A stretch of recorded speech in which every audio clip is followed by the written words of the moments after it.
first layer we're going to be looking at is the epidermis, again referring back to that little section of the skin. Your epidermis is the uppermost part of your dermis, or the most superficial part of your dermis. I like both of these figures for different reasons. I think the figure on the left here, which is an actual histological slice, shows the layers of the epidermis very well, and the figure on the right shows the cells of the epidermis very well. In this video, we're going to be covering the cells of the epidermis. So the epidermis is the outermost layer of skin. It is avascular, it is strong, flexible, and waterproof for the most part. 4 major cells are anchored here. All are protective for different reasons, so I want you to think about, as we go through the different cells, what type of protection is this giving to the body? So most of the cells that you see in this picture are called keratinocytes. Down at the bottommost layer, which is called the stratum basale, by the way, at the bottommost layer the cells are living, and they're actually called pre-keratinocytes. They have kind of underdeveloped levels of keratin inside of them, and as they start to grow outwards, they become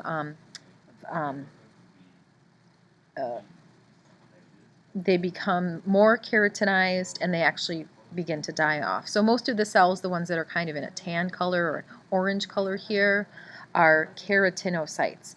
Now the root cyte, C-Y-T-E, means cell.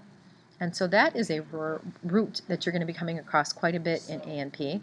And keratin is a protein that gives, it's a fibrous structural protein. It basically gives structure or a toughness to anything that it's a part of.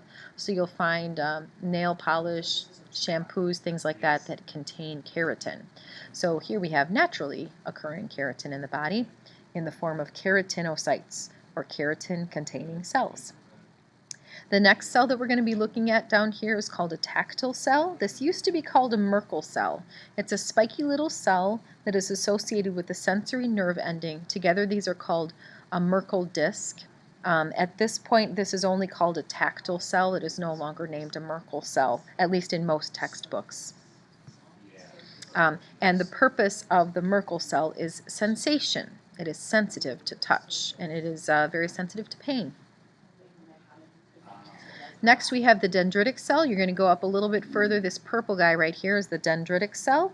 The dendritic cell used to be called a Langerhans cell. It's actually a macrophage. A macrophage is a cell that's capable of consuming things like pathogens, bacteria or viruses that somehow penetrate through the skin and get to this area. Will usually encounter a dendritic cell, and they in turn will consume the pathogen and then activate the immune system and say that we're under attack, and it's possible that we may need to be mounting an attack against this particular bacterium, for example.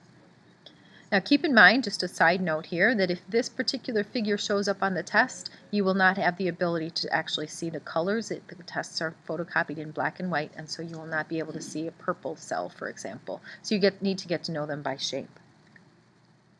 The last of the cell we're going to cover is this one right here. It is called a melanocyte, a melanin-containing cell. Melanin is a pigment. There's a couple of different types of melanin, but usually it's thought of as a dark brown or a dark black color.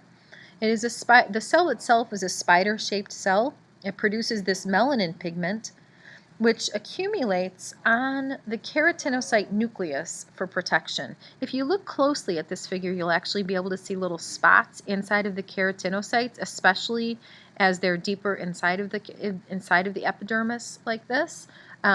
You'll see little spots, and they're always on the sunny side of the nucleus. So there will be a nucleus on one side, and then on the superficial side of that, on the sunny side, you'll see little spots. Those are actual melanin pigments that have been deposited by a melanocyte.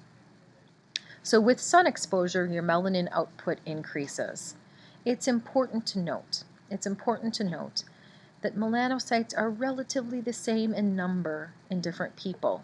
So differences in skin color come not from the number of melanocytes, but rather from the type and amount of melanin that is output by each melanocyte. So again, a person who has very dark skin or a person who has very light skin, everyone has just about the same number of melanocytes, but for some people their melanocytes are much more active and they will have darker skin.